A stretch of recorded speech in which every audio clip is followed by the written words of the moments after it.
universe exists in a state most people rarely think about. Mhm.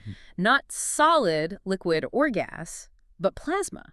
Right. It's often called the fourth state of matter, this sort of electrified gas found everywhere, from distant stars to light plasma frequency.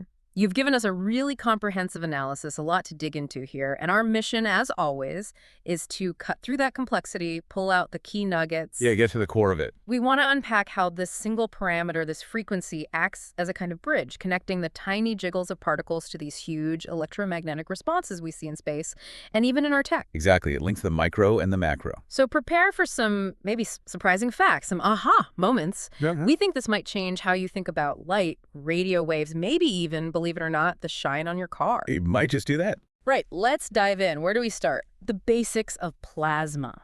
Let's do that. So plasma.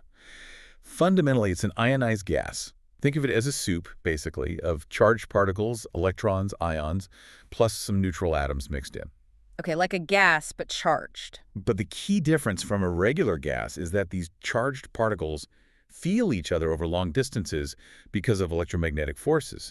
They don't just act individually, they act collectively, as a group. Ah, the collective behavior. And that brings us back to this heartbeat idea, the plasma frequency, represented by what, omega p or fp? That's the one, omega p or fp. It's this natural frequency. It's how fast electrons want to oscillate if you just nudge them out of balance, away from the positive ions. So you disturb the neutrality. You disturb it slightly, yeah. Yeah. The electrons get displaced, maybe pushed a little bit away from the ions. That creates a local electric field, like a tiny separation of charge. Okay. And that field pulls the electrons back. But they have inertia, right? So they overshoot the neutral point. Ah, like stretching a spring and letting go. It doesn't just stop. Exactly like that. They overshoot, get pulled back again, overshoot the other way, and you get this oscillation. These were actually called Langmuir waves, named after Irving Langmuir and Louis Taux back in the 1920s. Langmuir waves. Okay, so this little electron jiggle, this fundamental oscillation, why is it so important? What's the big deal? Well, it's fundamental because it basically defines the medium as a plasma in many ways. It sets the characteristic timescale for how electrons respond to electric fields. The response time. Okay? Yeah. Think of it this way. If some electric field changes slower than this plasma frequency period, the electrons have time to move together collectively and shield out that field. Oh, cancel it out. Essentially cancel it. But if the field changes much faster than the plasma frequency, the electrons just can't keep up as a group. They react more like individual particles. Got it. So the frequency is the dividing line. It determines whether you're dealing with collective plasma behavior or just, individual charges moving around. Precisely. It's the demarcation. That collective simple harmonic oscillator analogy you mentioned is really helpful.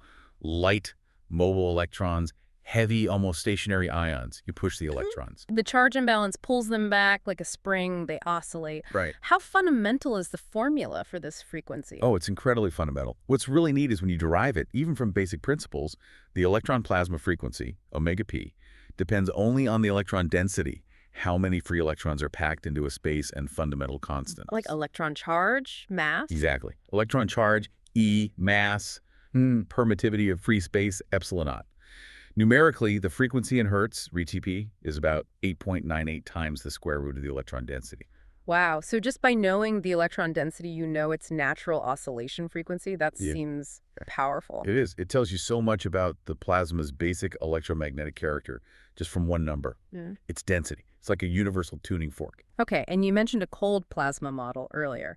In that simple picture, these oscillations, these Langmuir waves, they're stationary. They don't travel. That's a really key point in the simple model, yes. Because the restoring force is assumed to be uniform and long range, these oscillations just happen in place. They don't propagate energy away. We'll see how that changes later. Right. And also, worth stressing why it's almost always the electron plasma frequency we care about for, say, light and radio waves. Because the ions are just too heavy. Way too heavy. Over 1,800 times the mass of an electron. They have so much inertia, they respond much, much more slowly. Yeah. For high-frequency stuff, the ions are basically just a fixed background of positive charge. The electrons do all the dancing. Okay, so the electrons are the nimble dancers. And this dance, this plasma frequency, it starts acting like a gatekeeper for light and radio waves. A cosmic bouncer. That's a good way to put it. A cosmic bouncer, yeah. To see how, we need to think about how the plasma responds electrically. We use something called the dielectric function, epsilon r. It tells you how a material responds to an electric field. Like how well it insulates or stores energy? Sort of, but for plasma, it's frequency dependent. And here's the really weird part. If the incoming wave's frequency, let's call it omega, is less than the plasma frequency, omega p, this dielectric function actually becomes negative. Negative? How can it be negative? What does that even mean physically? It sounds strange, I know. It means the free electrons are so mobile, they move so easily in response to the wave's field that they actually over-respond. They create their own internal field that doesn't just cancel the wave's field, it more than cancels it. They overcompensate. Massively. Massively. And this extreme overcompensation is essentially electrostatic shielding. It's the basic reason why the plasma refuses to let that low-frequency wave inside. It just reflects it. Ah, so that's the cutoff phenomenon. It creates this clear split. If the wave frequency omega is greater than the plasma frequency omega p. Then the plasma is transparent. The wave propagates through. Its phase might travel faster than light in a vacuum, which sounds weird, but the actual information, the energy carried by the wave group, always travels slower than c. No breaking physics laws. Okay, good to know. And if omega is less than omega p? Then the plasma is opaque. The wave can't propagate. Its amplitude just dies off exponentially inside the plasma boundary within a certain skin depth. And importantly, in this simple collisionless picture, the energy isn't absorbed, it's just totally reflected. Bounced right off. Bounced off. And there's one more case. What if the wave frequency is exactly equal to the plasma frequency? Resonance. Exactly, resonance. The dielectric function goes to zero. That's when you can efficiently pump energy from the wave into the plasma's own internal collective oscillations, those Langmuir waves. Got it. So, summarizing, transverse electromagnetic waves like light and radio, they go through if their frequency is high enough. Above omega p. Right. But those longitudinal electrostatic jiggles, the Langmuir waves in the cold model, they only exist right at omega brac, and they stay put. That's the picture for cold plasma. But of course, real plasmas aren't perfectly cold. They have temperature. Right. You can't just ignore temperature in the real universe. Electrons are always moving around because of heat. They have thermal motion, which means pressure. What happens when you add that in? Ah, well, that changes things significantly. When you include the pressure from the electron gas thermal motion, it acts like an extra restoring force, but a short-range one, pushing back when electrons get bunched up. Okay, another force comes into play. Yeah, and this leads to what's called the Bohm-Gross dispersion relation. Now, the frequency of the wave doesn't just depend on omega p. It also depends on the electron thermal velocity, how fast they're jiggling due to heat, and the wave's wave number, k, which is related to its wavelength. So the frequency depends on the wavelength now. Exactly. And here's the really cool part. Because the frequency now depends on the wave number, these oscillations are no longer stuck in place. They become true propagating waves that carry energy. Just adding thermal motion turns the stationary jiggle into a traveling wave. Wow, so heat makes the jiggle travel, like turning static into a radio wave just by warming it up. That's a great analogy. Yes. But these waves, even if they travel, they must eventually die down, right? They can't go on forever. What makes them fade away? What are the damping mechanisms? Good question. There are two main ways waves lose energy, or damp, in a plasma. The first one is really fascinating, maybe a bit non-intuitive. It's called Landau damping. Landau damping. Yeah. Collisionless, you said. Collisionless, that's the kicker. Discovered by Lev Landau in 1946. Imagine the wave moving through the plasma. There are electrons moving at all sorts of speeds. Some are moving a bit slower than the wave's phase velocity, some a bit faster. The waves can exchange energy with these electrons. Think of it like surfing. Electrons moving slightly slower than the wave can get a push, gaining energy from the wave. Electrons moving slightly faster might give energy to the wave. Like getting ahead of the wave and pushing back on it? Sort of, yeah. Yeah. But because of the way electron speeds are typically distributed, more slower ones than faster ones relative to the wave speed statistically, more electrons gain energy from the wave than give energy back to it. Ah, so the net effect is the wave loses energy to the electrons. Exactly. The wave's energy gets transferred into the random motion of these resonant electrons. It's not really lost as heat in the usual sense. Yeah. It's more like the wave's organized energy gets smeared out into the microscopic details of the electron velocities. It's called phase mixing. That's subtle. Yeah. Very different from just friction. So it fades without actually crashing into anything. Right. Now, the second mechanism is like friction, collisional damping. That sounds more familiar. Much more intuitive. Particles bump into each other. These collisions disrupt the nice, ordered motion of the electrons oscillating the wave, turning that ordered energy into random thermal energy, basically, heat. This is a true dissipative process, increasing entropy. So collisions turn wave energy into heat. Where does this type dominate?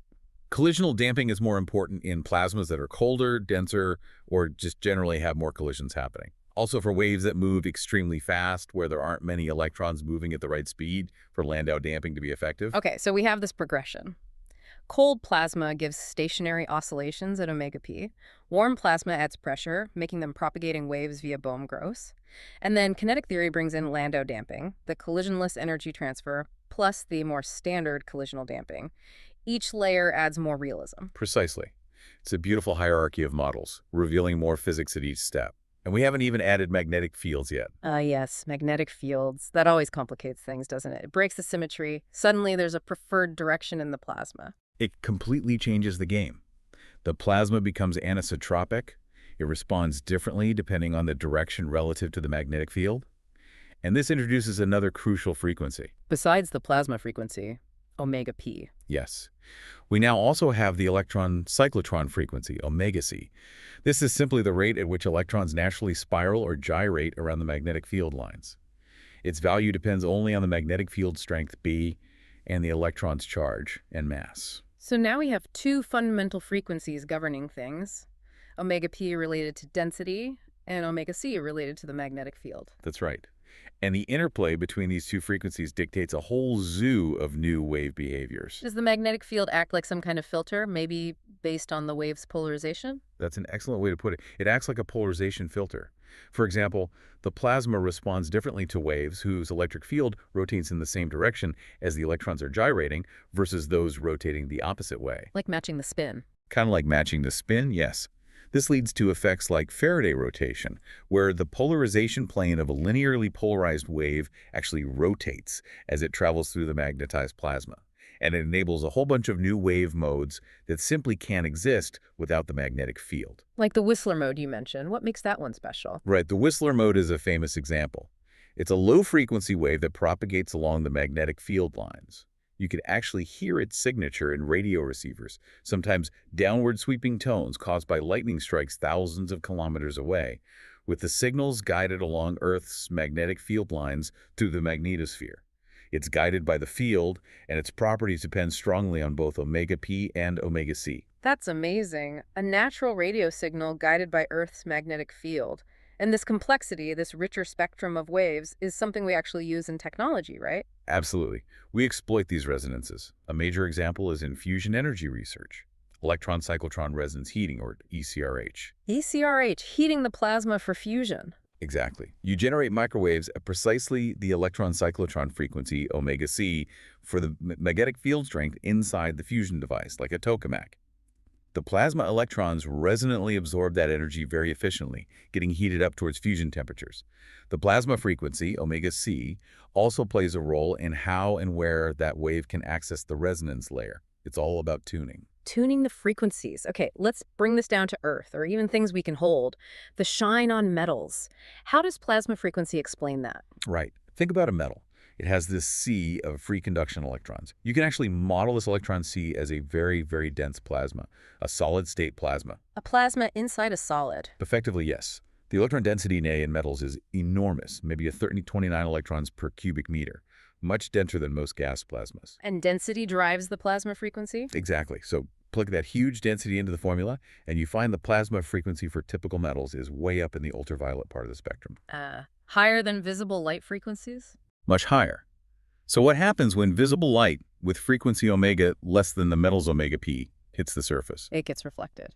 Because the frequency is below the cutoff. Precisely. The electrons overrespond, shield the interior, and reflect the light. That's the fundamental reason for the luster, the shine of metals. And because the light can only penetrate a tiny distance, the skin depth, metals are opaque. That's a fantastic explanation for something so common. So, wait, does that mean light with frequencies above the metal's plasma frequency can go through? Yes, high-frequency ultraviolet light, or even X-rays, which have frequencies well above the typical metal omega p, can pass through thin metal foils. That's why X-ray imaging works through metallic objects to some extent. Mind blown. Okay, what about the quantum version? Plasmons. Right, in quantum mechanics, These collective plasma oscillations are quantized. The quantum particle associated with them is called a plasmon. Scientists can actually shoot electrons through a thin film and measure how much energy they lose by exciting these plasmons.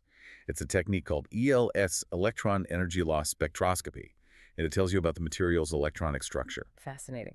Okay, let's move up from solids to our atmosphere, the ionosphere. That's a natural plasma layer. It is. Stretching from about 60 kilometers up to maybe 1,000 kilometers, it's created by sunlight ionizing the upper atmosphere. It's not uniform.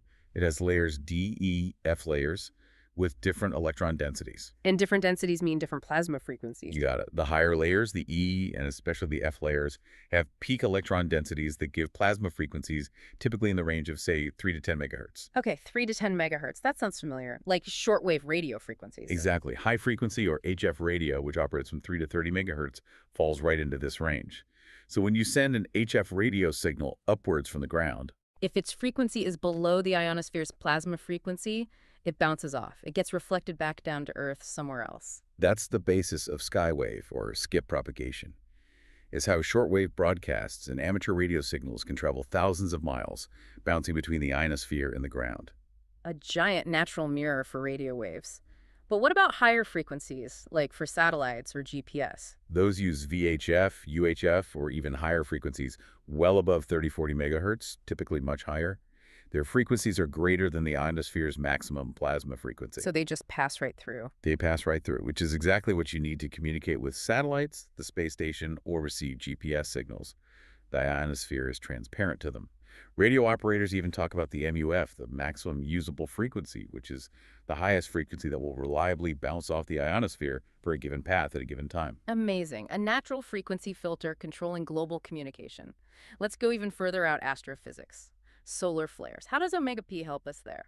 This is where it gets really exciting for understanding cosmic events. During a solar flare, you often get beams of high-energy electrons shooting out through the sun's atmosphere, the corona.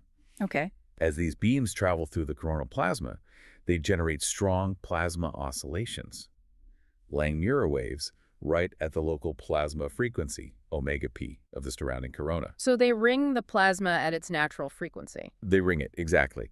Then, through various nonlinear processes, these Langmuir waves can convert into electromagnetic waves, radio waves that can escape the sun and travel to Earth.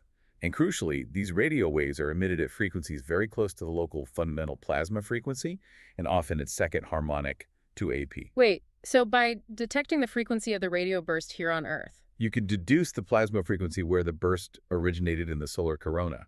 And since omega P depends directly on electron density, you can actually map out the electron density structure of the corona and track these energetic events like so-called type 2 and type 3 solar radio bursts as they move outwards. that's incredible. We're using the plasma's own heartbeat as a remote diagnostic tool for the sun. What about even more exotic objects like pulsars? Pulsars, those rapidly spinning neutron stars with intense magnetic fields, are powerful radio emitters. The exact mechanism is still debated, but it's widely believed to involve plasma processes in their extreme magnetospheres, which are filled with electron-positron plasma. Electron-positron plasma. Yeah, relativistic plasma. Instabilities in this plasma likely amplify waves very efficiently. The properties of these waves, and crucially how they manage to escape the incredibly dense magnetosphere, are thought to be governed by the plasma frequency, likely needing the wave frequency to match the local plasma frequency at some point to get out. So omega P is key even in these incredibly extreme environments. Okay, let's wrap back to technology on Earth. Fusion again and microchips. Right. We mentioned ECRH for fusion, tuning to the cyclotron frequency omega C. But other heating and current drive methods, like lower hybrid current drive, also rely on launching waves whose propagation and absorption are dictated by both omega P and omega E. You need to navigate this complex landscape of frequencies to get the energy where you want it. Omega P is a critical parameter in the design. And for making the chips in our phones and computers, plasma processing. Absolutely essential. Processes like plasma etching, where you use plasma to precisely carve patterns onto silicon wafers, or PESVD, plasma-enhanced chemical vapor deposition, where you use plasma to help deposit thin films. What does frequency matter there? The frequency of the RF power supply, used to create and sustain the plasma, is a crucial control knob. Changing the frequency affects the plasma density, which relates to omega P, the electron temperature, the electric potential structures within the plasma reactor. all things that directly influence how quickly materials are etched or deposited and the quality of the final microchip features. Engineers use frequency, often in conjunction with magnetic fields and ECR sources, to fine-tune these processes with incredible nanometer-scale precision. It's amazing how this one concept, plasma frequency, ties all these incredibly diverse fields together. It really is. So let's try and sum this up. What's the big takeaway here? Well, the plasma frequency, omega p, it's far more than just some abstract number from a physics equation. It really is the resonant heartbeat of a plasma. Right. It's a direct measure of its free electron density, telling you how crowded that electron sea is. And it's the fundamental thing that determines how the plasma collectively responds to electromagnetic fields. We've seen how it explains things as seemingly different as the shine on metals. Global radio communication bouncing off the ionosphere. Reading the density of the sun's corona from radio bursts. And even how we engineer microchips with nanometer precision or heat plasmas for fusion energy. It's this unifying concept. It truly is. And just think about the incredible range of environments where this one frequency rule applies, from the near vacuum of interstellar space with incredibly low omega p to the unbelievably dense interior of a white dwarf star where omega p is astronomical. Yeah, the physics holds across cosmic scales. So our final thought for you, the listener. The plasma frequency isn't just about understanding the universe as it is. It's also a key to engineering the future. Manipulating light with new materials like metamaterials, using plasmonics, harnessing fusion power. These all involve understanding and often controlling plasma behavior, where omega p is central. The deeper we look into this fundamental property, this heartbeat of the fourth state of matter, the more connections we find across the cosmos and deep within our most advanced technologies. It makes you wonder, doesn't it? What other hidden heartbeats of matter are still out there, waiting for us to discover and understand?